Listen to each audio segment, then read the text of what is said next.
it's women that are marrying themselves. Didn't we just hear not too long ago, less than what, 5, 6 months ago, that women are proposing to themselves and having weddings to themselves? It's women who are having these women Valentine's Day masquerades where they go and they're their own Valentine and they're Valentines with their girlfriends. So I would not say that it's definitely not men by and large that are the ones. It's women by and large that are the ones that don't really want the commitments or don't really want the relationships like that anymore. Can I No, ask they don't want these men. I say it's men because it's he who finds a wife, and if you're not finding a wife, you're not going to commit to one. So y'all can say that women aren't committing and things like that, but if you're not finding a wife, you're not going to commit to one. If women are marrying themselves and they found value in humping on another woman, and a man is saying, "Hey, you don't even find value in me. You're not even finding me valuable. So why would I commit to you?" But is that being afraid of commitment or Can I not ask being a able to find question? it? It's Hold on. not. No, hold it's on. not being Hold afraid on, of commitment. I just let me explained to you. let me ask let me ask Precious a second. All right, then If Lucky, you go next. what you just said, they Who is can't find Princess? a good woman to commit to. That is not being afraid of commitment. That's they can't find somebody worth committing to. And what that actually means is altogether, men have higher standards than women when it comes to who we're going to give our last names to and our sperm to. Because y'all are give y'all wombs to anybody. Well, I So will also say to add to that that a lot of times you do see men attempting to attach themselves to women. It's always women trying to repel. You're not seeing men walk around saying we don't need you. Like even when I see the commentary about men who will say we getting our passports, we leave. It's like no, you're not. Like bro, y'all have never been out of time where y'all are not constantly trying to convince us your need for sex, your need for a woman to be under you, your need for like the conversations be so nuanced with men. It's almost as if you could tell men are codependent on the efficiencies with women. So commitment is coming in different ways. It's not looking like the commitment that we think it should be, right? Because we all think it should be marriage. But in actuality, majority of the women, they even have additional attachment of their resources coming from men. Like majority of women are still getting extra supplements from men. Majority of women are still like finding themselves trying to even latch onto their male friends for that companionship and that need, but it's in a repulsion response to actually being in a relationship. Well, I'm not going to say that it's fair per se, like because what do women really have to fear, right? Their expectations are way too high, and that may cause them to not get married. But what do they even have to lose? Men take most of the risks when it comes to marriage, right? yeah, And that's what we're really saying when it's commitment. What do women really have to lose? Men have all to lose. Men put their life on the line. We are at risk. Women don't risk very much at all in comparison to what men do. So we really need to be more fearful of commitment than anything else. Not We the should women. we should be, All right. but we're not. You know, by and large, we're not. Lucky, Though, you had a unfortunately. question?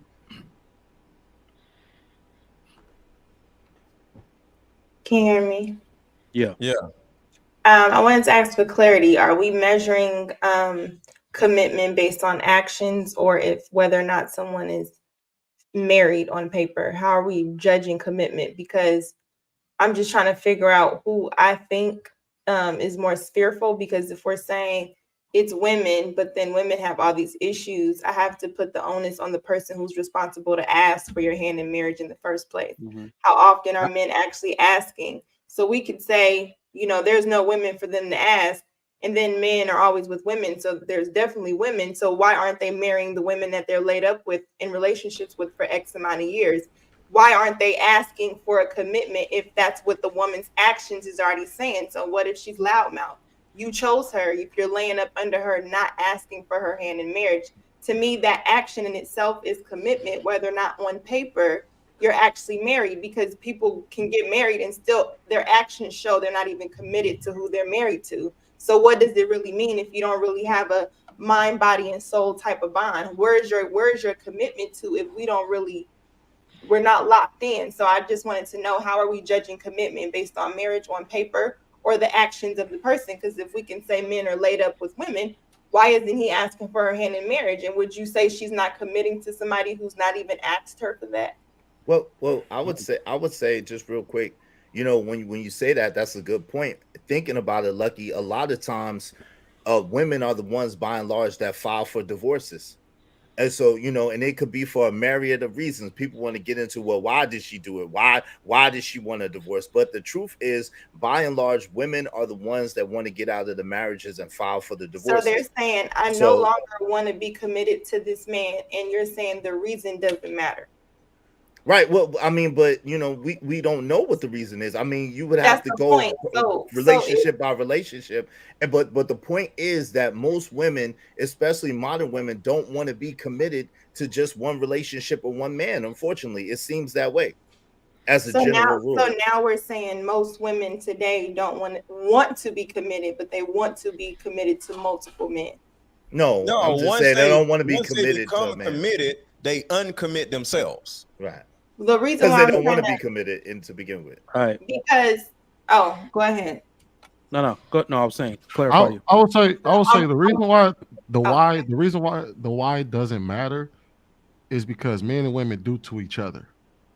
So for men and women to actually do to one another, and then for an overwhelming majority of women would still file for divorce, then at that point the why doesn't matter, because it's a lot of the times it could be things that the woman has done in a relationship to cause the end of the relationship, but she's still the one that walks away. I mean, the reality is the reason why women initiate divorce more is because men are not incentivized to initiate divorce and women are. That's the simple answer. But that's that's an opinion, because there's no way to state that that's the overall reason. That's not an opinion, though, because men are not incentivized to get a divorce. What are you talking about? That's a fact.